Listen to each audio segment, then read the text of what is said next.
Okay, so I was watching a speaker who I respect very much the other day talk about our love languages with God and how to see Him in the details, how to prophesy by things we see and hear, whether they're numbers, colors, symbols, jewelry, many things. He was speaking on how it's different for everyone. Now, I absolutely feel like that's a big truth. I also feel like he meant very well. But he also said the things we see and feel, uh, the Spirit of God, when we prophesy to people, he's meant for them to understand or resonate for their something or whatever they're needing to hear. Which I absolutely believe. I believe that's how it's meant to be.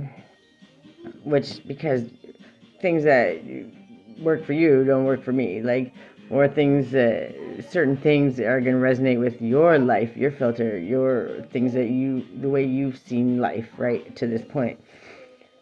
So, anyways, then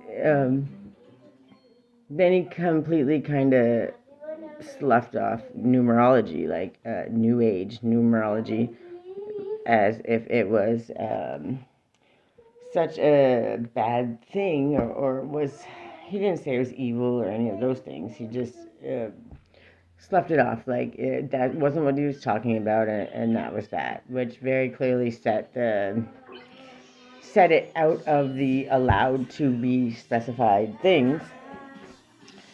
And that kind of hit my brain and heart at the same time. Because that's always been a thing for me. Numbers, especially angel numbers, have resonated with me probably my whole life. I've had other symbols and synchronicities and stuff, but numbers are a big thing. So, like, I'm learning numerology because it interests me, it fascinates me.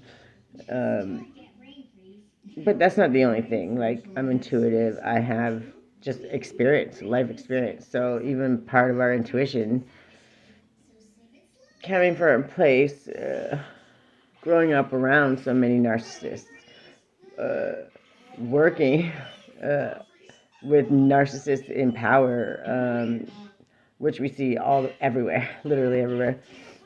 These big companies,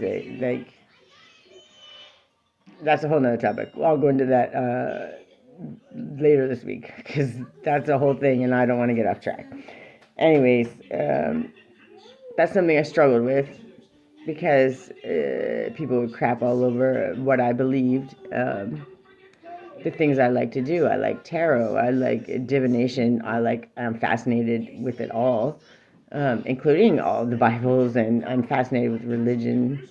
I'm fascinated with all of the ways that we talk or acknowledge, understand, speak with spirit, God, the universe. I'm not. Um, I'm not going to argue or whatever. I believe in God personally. I believe in the universe. I believe in my spirit team, my angels. I believe in all of that. So, um, but I absolutely believe in God and Jesus and all of that. Like, you can't. I don't think you can believe in one without the other personally, but that's my own opinion. But, anyways, it got me asking myself these questions and kind of answering them, which my gut instinct, which is my intuition, which they speak about all through the Bible, and in most religions, any spirituality for that matter, I believe, um, had me playing kind of devil's advocate. Well, I questioned my questions, and by this man's own words, like, couldn't deny based on his own testimony, um, these Western tools, ideologies, and ways of connecting with God's Word could and would also be possible.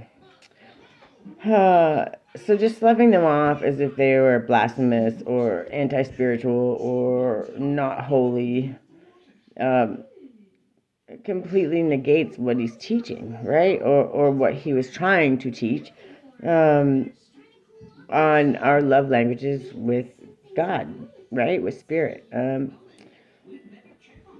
So we all know, or I would hope we all do, but in any case, if we don't, I will clarify. Um, all things can be used for negative doings or bad intentions. Doesn't matter what it is. Just the twist of a word, using sentences for personal gain over others. Literally, our perception of things, viewing something only one way. And when I was actually doing this, writing this down, it was 1:44 on the clock. Remember, I said I'm a numbers person, so that kind of made me like I'm on the right track. I know I am, and I feel this so deeply in my heart, which is I've thought about it, I've asked about it, I've prayed about it, I've read about it. I'm so fascinated with all 606. Anyways, um,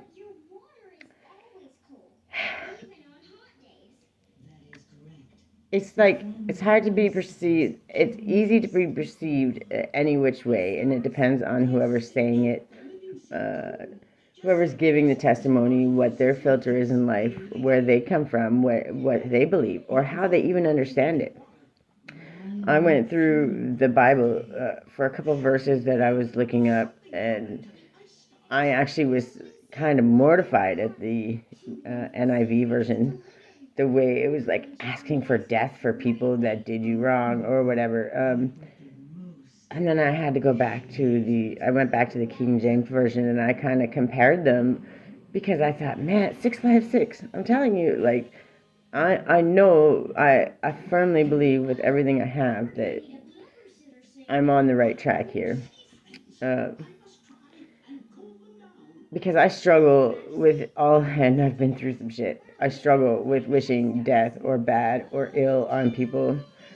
I don't read 717. Come on, man. I gotta stop looking at the numbers.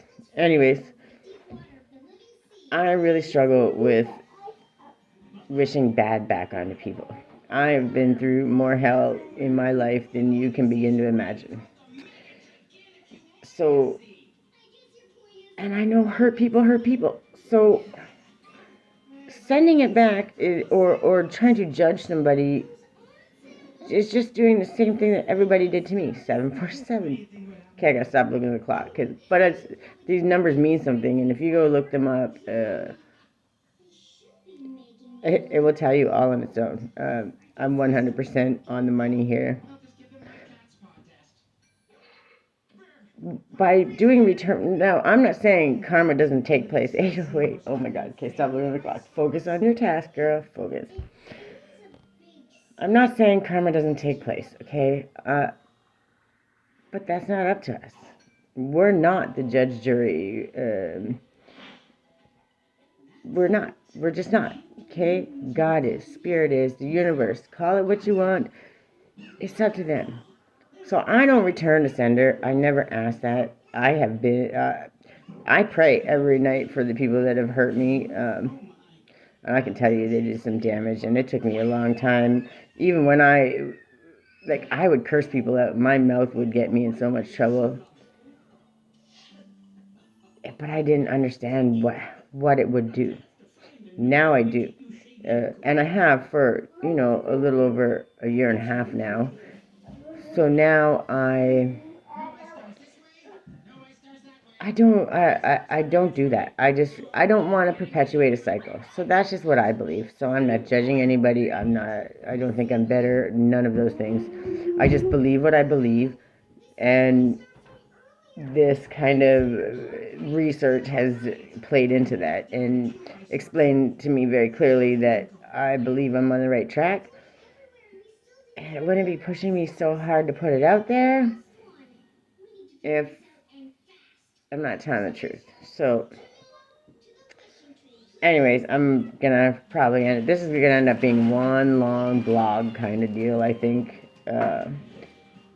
Anyways, we're gonna go part 2 for those who actually listen.